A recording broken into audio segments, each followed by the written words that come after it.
Merci tout d'abord au GRAF de donner la possibilité à la FCPTS de s'exprimer sur cette table ronde. Dessine-moi la coopération ville-hôpital de demain. À titre personnel, donc oui, je suis infirmier libéral. En fait, je voulais, alors on me demande de parler de la santé coopération ville-hôpital de demain. Je voulais quand même faire un petit retour sur le passé, et notamment sur un des comptes rendus du GRAF de 2014, qui finalement posait des questions qui étaient forcément d'actualité, parce que les questions qui étaient posées, c'était comment réaliser l'unité dans la pluralité? Est-ce une nécessité? Et l'hôpital peut-il associer les pluralités culturelles, professionnelles, économiques afin de proposer une prise en charge de qualité égale à l'ensemble des patients, tout en adaptant ses réponses aux différentes situations rencontrées sur un territoire, lui aussi pluriel? On voit que 5 ans après, c'est une question qui reste ouverte, mais d'actualité avec la loi de 2016 qui permet aujourd'hui une structuration professionnelle au travers des CPTS. Après avoir eu les MSP, il y a les CPTS, c'est-à-dire l'étage populationnel de la prise en charge de la santé. Alors, vous étiez professeur en fait sur la médecine préventive à 6P, et moi en fait sur des lectures que j'ai pu faire par le passé avec Monsieur Bubien présent ici, on est sur la médecine des 7P. Donc je ne sais pas qui a raison, qui a tort, mais en réalité, elle intègre aussi la notion de parcours, pédagogie personnalisée, préventive, prédictive, participative et partagée. Donc mettez-vous d'accord, peut-être que c'est l'occasion aujourd'hui de finalement se mettre d'accord sur le sujet entre le 6 ou le 7. En fait, pour répondre aux enjeux de la santé de demain, l'orientation et l'échelon choisi, ce sera le territoire. Alors pourquoi le territoire? Parce que qu'il soit universitaire, comme on a pu le voir au travers éventuel des maisons de santé universitaires, ou administratif ou sanitaire, le territoire constitue un échelon de coordination d'acteurs multiples, aux cultures aussi parfois différentes. Donc comment parvenir à construire une vision commune quand chacun manifeste sa différence? Comment articuler diversité et unité sans tendre vers l'uniformité des pratiques? Et on ne peut s'empêcher ici de faire un parallèle entre les CHT et les GHT, qui d'une part est regroupant des universités, voire les régions d'autre part. Sur un territoire donné, l'enjeu est de pouvoir prendre en charge une pluralité de patients et de pathologies, tout en assurant une égalité de traitement dans la continuité des soins.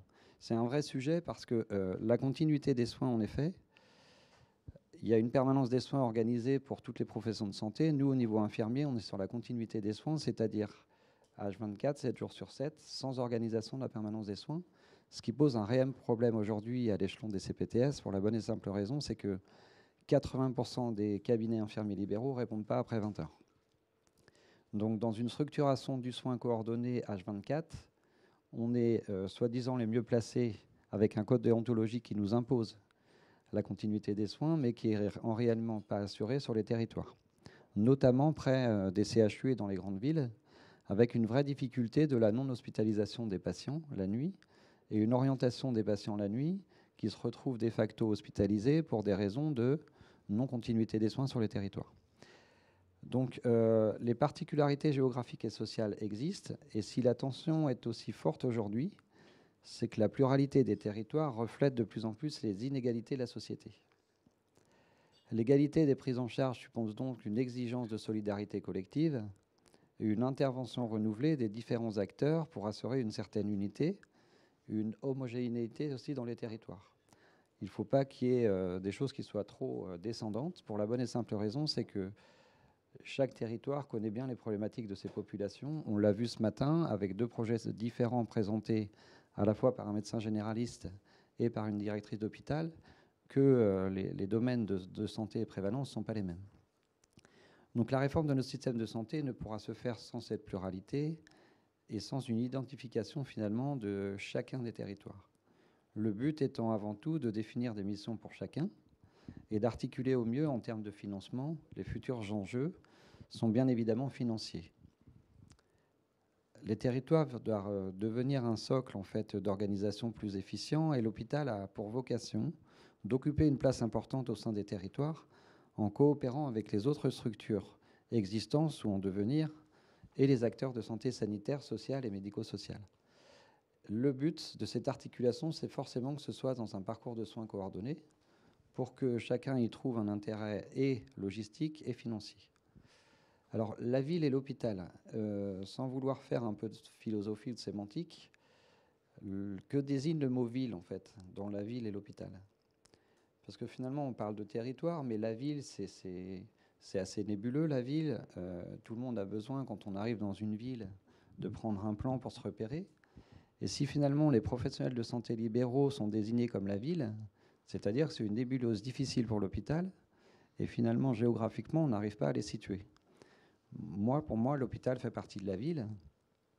Donc la ville et l'hôpital, déjà, il y a un jeu d'opposition qu'il va falloir travailler, pour la bonne et simple raison, c'est que, est-ce que c'est pas le monde hospitalier et les territoires où la ville et l'hôpital, c'est un peu dangereux? Alors, nous devons identifier, en fait, les professionnels doivent demain s'identifier comme une communauté au service d'une volonté et d'une santé proactive, c'est-à-dire que la santé sera communautaire à l'échelle d'une population et pilotée par une communauté. J'insiste sur ce terme parce que derrière des acronymes comme CPTS, finalement, le C a toute son importance. Communauté professionnelle territoriale de santé. En fait, le premier enjeu, il est là. C'est arriver à faire communauté. C'est-à-dire arriver à s'entendre sur des sujets dont on va tous débattre dans les années, enfin dans les jours, les mois et les années à venir. Mais c'est finalement arriver à faire communauté. Et je crois que c'est le vrai enjeu, c'est faire communauté. Au service d'une population, mais aussi au service des professionnels. Il ne faut pas qu'il y ait de redondance, il ne faut pas qu'il y ait de chemins qui soient trop parallèles, comme des couloirs d'athlétisme où chacun veut arriver le premier au bout. Mais je pense que c'est une organisation qui doit être réfléchie pour faire communauté. Nous entrons donc dans une ère où les évolutions sont telles qu'on peut fuir en fait cette communauté. Maintenant, les résistances sont quand même multiples, plurifactorielles, notamment au niveau des professionnels de santé de terrain sur cette peur ou ce fantasme de l'étatisation de la santé territoriale, avec, on l'a vu ce matin, des expérimentations ou hier sur le paiement au forfait. Ça fait très peur. Une forme de salariat déguisé. Est-ce que c'est les CPTS qui porteront des budgets qui seront assez conséquents finalement pour imposer aux professionnels tel ou tel système d'organisation? Est-ce qu'il y a une contrainte organisationnelle obligatoire? Mais là, je refais le lien. Aujourd'hui, c'est non contraignant l'entrée dans une CPTS. Mais comme pouvait être le cas dans les CHT versus GHT aujourd'hui, est-ce que finalement, l'exemple qu'ont vécu les hôpitaux avec ce basculement du non contraignant vers le contraignant, est-ce que c'est ça aussi qui ne fait pas peur aux professionnels de santé libéraux? Et la complexification du mode d'exercice, parce qu'en effet, on a tous eu une formation professionnelle centrée métier depuis toutes ces années. Et au jour d'aujourd'hui, finalement, on se retrouve à devoir croiser les lignes. Et c'est une forme d'imposition en fait, qui nous est donnée sur le fait de devoir collaborer et qui plus est partager ses revenus ou partager ses forfaits. Et en plus, au jour d'aujourd'hui, avec cet échelon CPTS, imaginez un parcours financé entre l'hôpital et la ville. Donc maintenant, l'idée, en fait, c'est d'arriver à redescendre en infra et de faire un focus terrain, mais je vais passer rapidement la parole à Claude Lécher, mais l'idée, c'est de vous donner ce que peut être une structure CPTS, même si vous le savez déjà, c'est-à-dire c'est un regroupement de professionnels structurés autour d'un projet commun, qui a une logique de projet, avec une vraie logique de dimension territoriale et populationnelle dans la prise en charge de la population. Ce qui est assez nouveau, et le quatrième item de l'ACI qui est assez important, c'est finalement au-delà de l'accès à un médecin traitant, qui est le premier item. Le deuxième, améliorer la prise en charge des soins non programmés en ville. Le troisième, organiser les parcours. C'est cet aspect, développer des actions territoriales de prévention. En fait, c'est un changement de prisme dans une société de consommation aujourd'hui où la santé est un bien commun, mais où finalement on achète la santé avec une carte au format d'une carte bleue, et où finalement l'accès à tout médecin ou tout poste de soins est gratuit.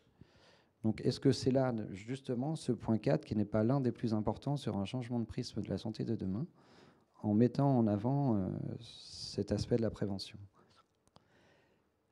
Pour faire un petit focus sur les CPTS qui existent, on avait fait une enquête terrain sur les CPTS qui étaient en fonctionnement. Au travers des réponses qu'on a pu obtenir, et globalement, en fait, la taille moyenne des CPTS variait hors agglomération aux alentours de 112 000 habitants. Et pour les moyennes et les grandes agglomérations, 250 000 habitants. Ça, c'est la fourchette à peu près simplifiée. Les moyens financiers au travers des fonds FIR, parce que les agences régionales de santé sont des facilitateur de démarrage de projet. Là, il y a un ACI qui a été signé par les syndicats, mais ça allait de 1 euro patient à 6 euros patient, à peu près. Notamment en Côte d'Or, où finalement, eux, l'intérêt de signer un ACI est sûrement plus limité pour eux, parce qu'a priori, en signant un ACI, ils diminuent le budget de fonctionnement de la CPTS. Voilà, moi je pense que j'ai fait à peu près le tour, sauf si... Non, voilà, c'était tout. Si le projet qui remontait, ça c'est le point assez essentiel, c'était que sur toutes les données qu'on a pu avoir des 130 réponses qu'on a eues, c'est 128 ou 129, je crois, le premier sujet à traiter pour les CPTS, c'est le lien justement entre la ville et l'hôpital. Donc comme quoi c'est un sujet majeur, puisque de toutes les remontées terrain qu'on a eues, au-delà du modèle organisationnel, du niveau de maturité des CPTS et ce qu'elles ont déjà pu mettre en place, le sujet d'inquiétude et le sujet du moment, c'est le lien ville-hôpital. Voilà.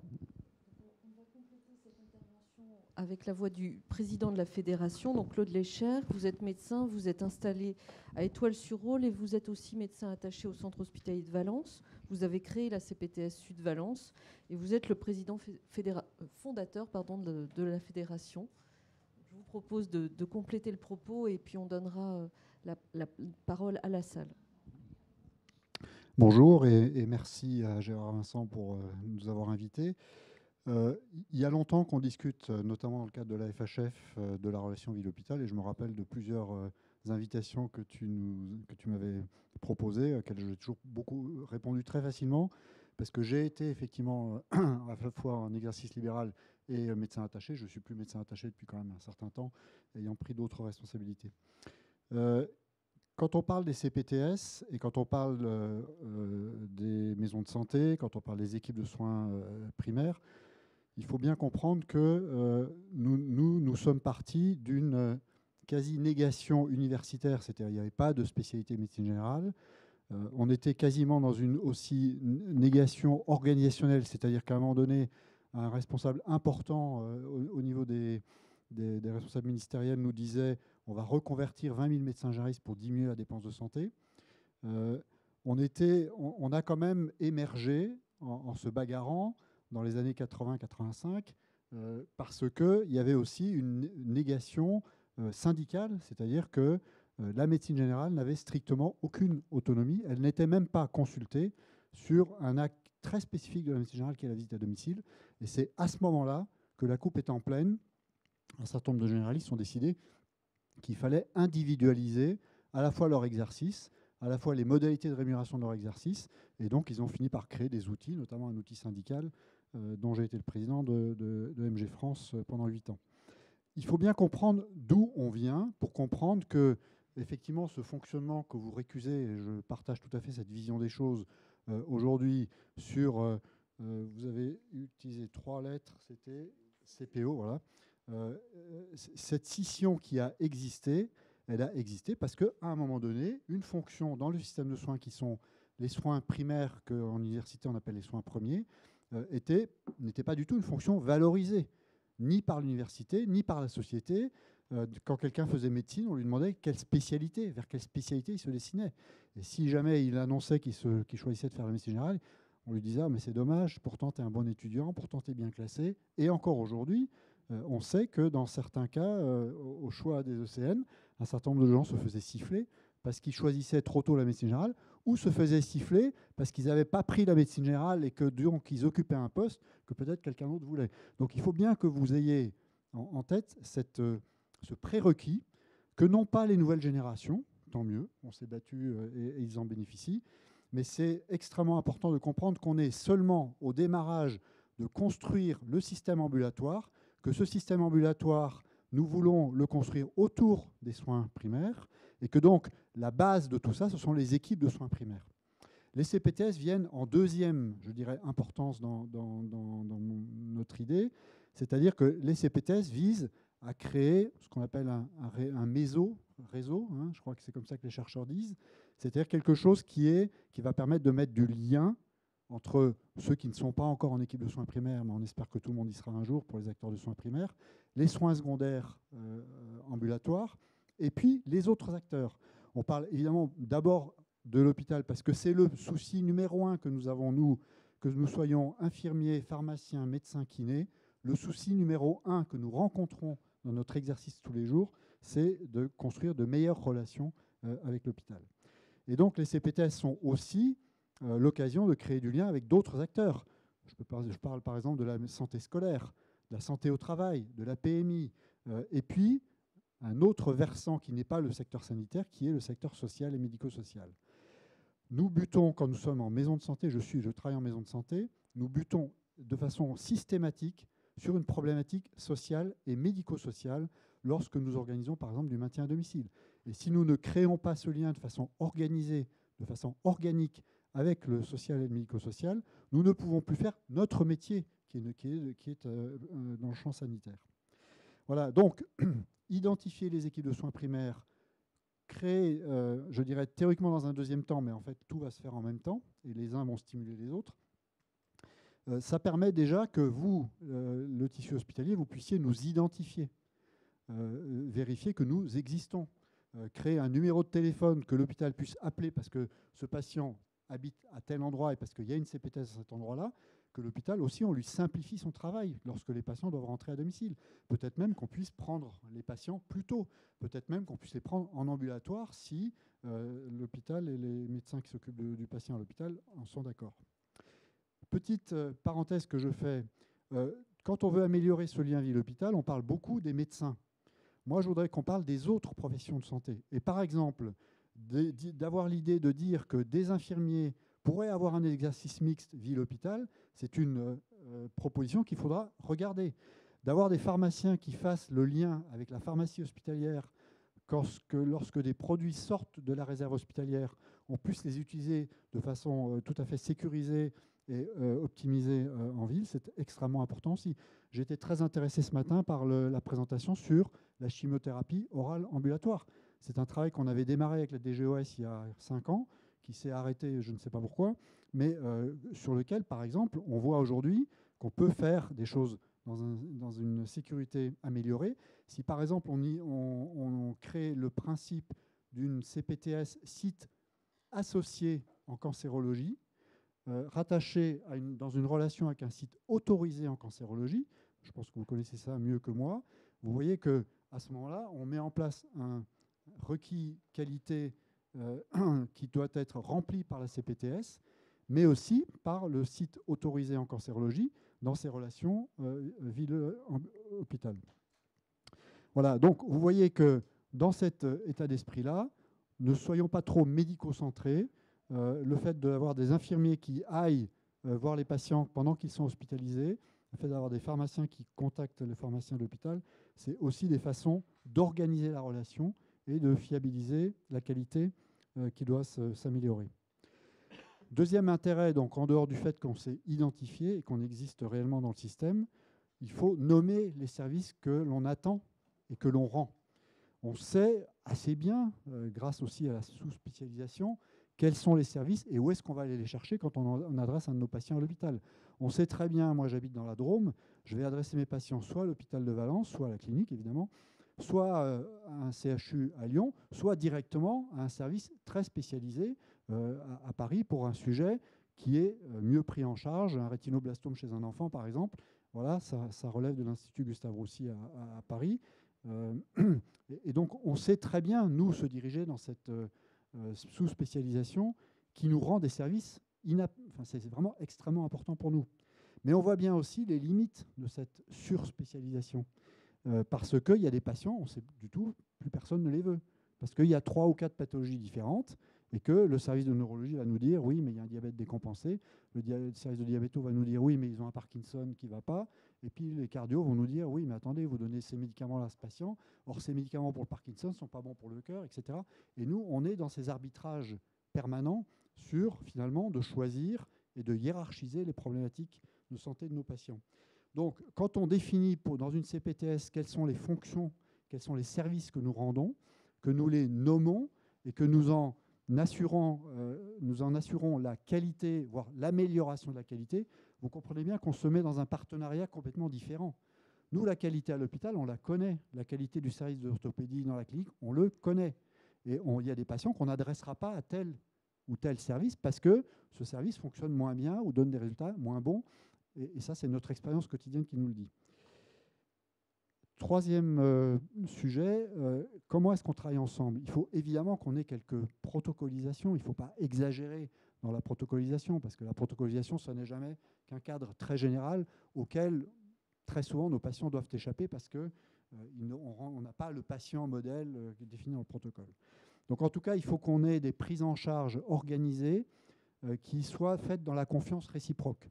Et ça veut donc dire qu'il faut qu'on prenne un peu de temps de travail entre nous, les structures hospitalières et les structures de ville, pour définir les bonnes et les moins bonnes modalités de travail, les évaluer, peut-être même faire associer le travail de recherche sur cette évaluation et faire un peu comme ça se fait dans des systèmes style Kaiser permanente, etc., sans arrêt les corriger et, je dirais, les redéfinir et les évaluer. Évidemment, tout ça nécessite des outils. Je ne vais pas revenir là-dessus parce que les outils numériques, c'est une chance aujourd'hui qu'il faut saisir. Ils sont nombreux, ils sont de qualité croissante et permettent de prendre des décisions dans des conditions de sécurité très satisfaisantes aujourd'hui. Là aussi, on a eu des exemples ce matin. C'était extrêmement important. Et je dirais, pour terminer, on peut faire plus si affinité. Et je vous donne quelques exemples. On a une problématique aujourd'hui qui est dans les médias sur les patients qui fréquentent les services d'accueil d'urgence, les SAU. On voit bien aujourd'hui qu'on est passé à 22 millions. Juste pour vous donner une corrélation, nous, les médecins généralistes, on est passé d'un peu plus de 5 actes par patient en France et par an à quelque chose de l'ordre de 4,5. Ça fait une diminution d'environ 10 millions d'actes que nous ne faisons plus. C'est-à-dire que le nombre d'actes faits en médecine générale diminue. C'est une constante depuis 2000. Tous les gens qui s'intéressent aux statistiques le voient. Pourquoi? Parce que tout simplement, il y a moins de médecins généralistes en France, que ces médecins généralistes travaillent un peu plus, on va dire, par jour, mais en termes de quantité de journées travaillées par semaine, ça a un peu diminué. Ce n'est pas la faute à, c'est grâce à l'exercice notamment des femmes médecins qui, aujourd'hui, nous ont tous, entre guillemets, mis à un rythme de travail qui est de l'ordre de 3 jours et demi, 4 jours par semaine. Ça correspond à une évolution sociétale normale. C'est-à-dire qu'aujourd'hui, même un médecin aux urgences, théoriquement, il travaille 40 heures par semaine. C'est rarement respecté. Théoriquement, les médecins à l'hôpital qui font une garde, ils ont un repos de sécurité le lendemain. Ce n'est pas toujours respecté non plus. Mais on voit bien aujourd'hui que l'exigence sociétale, c'est plutôt à une diminution du nombre de jours travaillés. Donc cette diminution du nombre de jours travaillés, malgré l'augmentation de la densité de travail dans la journée, fait qu'aujourd'hui, avec la diminution de 10% du nombre de médecins généralistes, plus l'augmentation de la population, on a une diminution de la densité de l'offre de soins disponible. Et il y a un travail excellent fait par l'adresse qu'il faut absolument lire, qui nous dit que ça ne va pas bien aujourd'hui et ça va continuer à s'aggraver. Et ça ne va pas se corriger en 2025. En 2025, on sera au point le plus bas. Et après, ça va commencer à remonter. Alors figurez-vous que l'adresse nous dit, et je crois volontiers l'adresse, qu'on ne rejoindra le niveau de 2015 qu'en 2040. Donc d'ici 2040, il va quand même se passer un peu de temps. Donc il faut s'organiser. On peut s'organiser autrement. Et deuxième point que je voudrais dire sur les CPTS, c'est aussi le lieu d'évolution du contenu de nos métiers. Et le contenu de nos métiers ne sera certainement plus le même en 2000, dans 10 ans, dans 15 ans, dans 20 ans. Et ça commence aujourd'hui. Nous avons, inventé la notion de pratique avancée en ambulatoire avec le système Azalée que vous connaissez tous, je pense. Et aujourd'hui, si nous ne partageons pas le suivi des patients chroniques, par exemple, médecins, infirmiers, pharmaciens, on n'y arrivera pas. Si nous ne dégageons pas du temps de travail grâce à la création des postes d'assistants dans les cabinets médicaux de médecine générale notamment, on n'y arrivera pas non plus. Donc ça veut dire qu'il faut que nous prenions en charge un peu plus de patients, un peu plus de consultations.